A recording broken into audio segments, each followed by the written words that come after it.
కోట్లు కూడబెట్టి కడుపు నిండా తినలేని వారికంటే కష్టాన్ని నమ్ముకొని కడుపు నిండా తినేవారే ఎంతో అదృష్టవంతులు. గెలవడం అంటే కేవలం ఇతరుల కంటే ముందు ఉండడం కాదు, నిన్నటి నీకంటే ఈరోజు నువ్వు మెరుగ్గా ఉండడం. సహనం అనేది ఒక గొప్ప గుణం. అది మనల్ని ప్రశాంతంగా ఉంచుతుంది.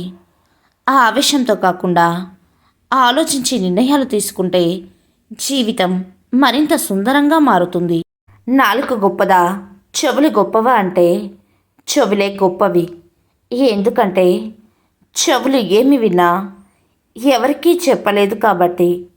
కానీ నాలుక మాత్రం తాను వినని, తాను చూడని వాటిని కూడా ఎంతో తెలిసినట్లు అందరి మధ్య చిచ్చులు రేపుతుంది. మిత్రమా, నమ్మిన వాళ్ళే నవ్వుల పాలు చేసే లోకం ఇది. మనం సహాయం చేసినంతకాలం మంచివారు అంటారు.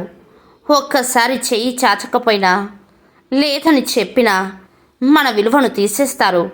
అందుకే ఎవరో ఏదో అనుకుంటారని మనల్ని మనం కోల్పోవద్దు. లోకం మెప్పు కోసం కాకుండా మనసుకు నచ్చినట్టు బ్రతకండి. ఎదుటివారి మాటల కంటే మీ ఆత్మగౌరవం ముఖ్యం మిత్రమా. జీవితంలో కొన్ని సంఘటనలు జరగడం మంచిదేనేమో. కొందరి నిజస్వరూపం, మనస్తత్వం బయటపడతాయి.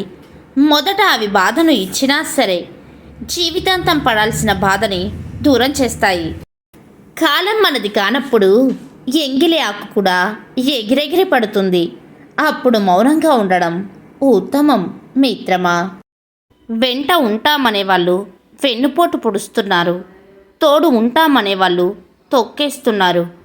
అందరూ మన ముందర నటించేవాళ్ళే. అవసరం ఉన్నంత వరకు వేడుకుంటారు, అవసరానికి వాడుకుంటారు, అవసరం తీరిపోయాక ఆడుకుంటారు. ఇదే ఈ లోకం తీరు. మనం కష్టాల్లో ఉన్నప్పుడు మన కంట పడకుండా తిరిగేవారు ఉంటారు.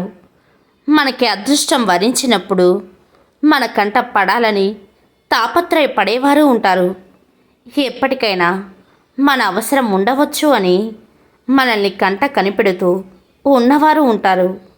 నిజమైన స్నేహితులు మాత్రం మన కంట కన్నీరు రాకూడదని, సంతోషంగా ఉండాలని కోరుకుంటారు. అవసరం తీరాక ముఖం తిప్పుకుంటున్నారు, కానీ రేపు మళ్ళీ అవసరం పడితే ముఖాలు ఎలా చూపెడతారు? మనిషి బ్రతికి ఉన్నంతకాలం మనిషికి మనిషి అవసరం పడుతూనే ఉంటారు. అవసరం ఉన్నప్పుడు లేనప్పుడు ఒకేలాగా ఉండడం నేర్చుకోవాలి. గెలిస్తే వీడు మావాడు, ఓడితే వీడు మారడు. భయపడుతూ కూర్చుంటే బ్రతకలేవు. తప్పో ఒప్పో అడుగు వేసి చూడు. గెలుపు అయితే నిన్ను ముందుకు నడిపిస్తుంది, ఓటమి పాలైతే తర్వాత ఏం చెయ్యాలో నేర్పిస్తుంది.